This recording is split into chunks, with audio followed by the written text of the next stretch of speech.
NDA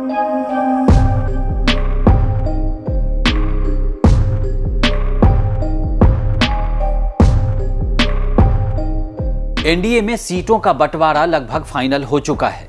तो finally ये मान लिया जाए कि चिराग पासवान मान गए हैं, कुशवाहा और मांझी भी नरम पड़ गए हैं।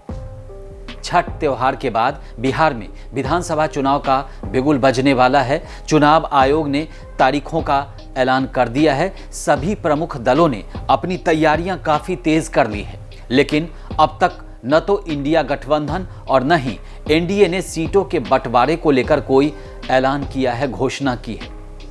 इसके बावजूद अंदर खाने बातचीत और मंथन का दौर जारी है। इतना ही नहीं, नाराज नेताओं को मनाने का दौर भी जारी है। सूत्रों के मुताबिक सीटों को लेकर लगभग सहमति बन चुकी है, केवल अंतिम रूप देने की औपचारिकता बाकी रह गई है। एनडीए खेमे की बात करें तो इस बार जनता दल यूनाइटेड को बड़े भाई की भूमिका में देखा जा रहा है।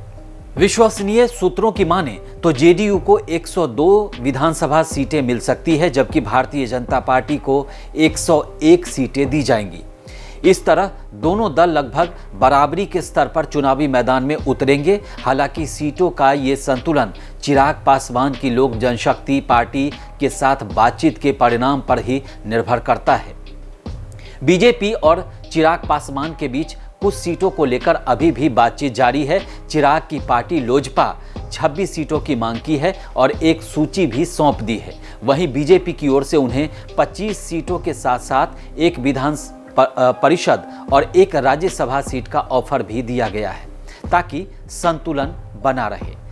यदि ये प्रस्ताव स्वीकार होता है तो बीजेपी और जेडीयू को 101 सीटें दी जा सकती हैं।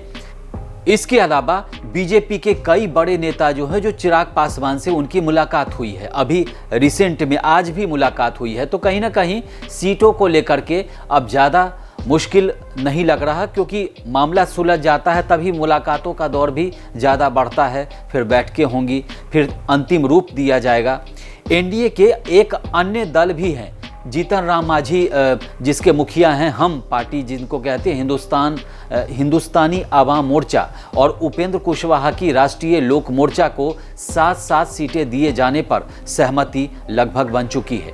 इससे साफ है कि बीजेपी अपने सहयोगी दलों को संतुष्ट रखने के लिए हर संभव प्रयास कर रही है। इस बीच उत्तर प्रदेश के मंत्री और सुहेल देव भारतीय समाज पार्टी के अध्यक्ष ओम प्रकाश राजभर भी बिहार में एनडीए के हिस्से के तौर पर अपनी भागीदारी को लेकर काफी सक्रिय हैं। उन्होंने भी सीटों की मांग रखी है, लेकिन अभी ये स्पष्ट नहीं है कि उन्हें इसमें शामिल किया जाएगा या नहीं। कुल मिलाकर एनडीए में सीटों का फार्मूला लगभग तय हो चुका है और जल्द ही इसकी औपचारिक घोषणा की जा सकती है। बीजेपी नेतृत्व कोशिश कर रहा है कि कोई भी सहयोगी दल असंतुष्ट न रहे, जिससे गठबंधन पूरी मजबूती के साथ चुनावी मैदान में उतर सके। अब देखना होगा कि अंतिम घोषणा के समय सीटों का संतुलन किस रूप में सामने आता है। फिलहाल इस वीडियो में इतना ही। देश और दुनिया की ताज़ा तरीन खबरों के लिए देखते रहिए भारत एक्सप्रेस डिजिटल। नमस्कार।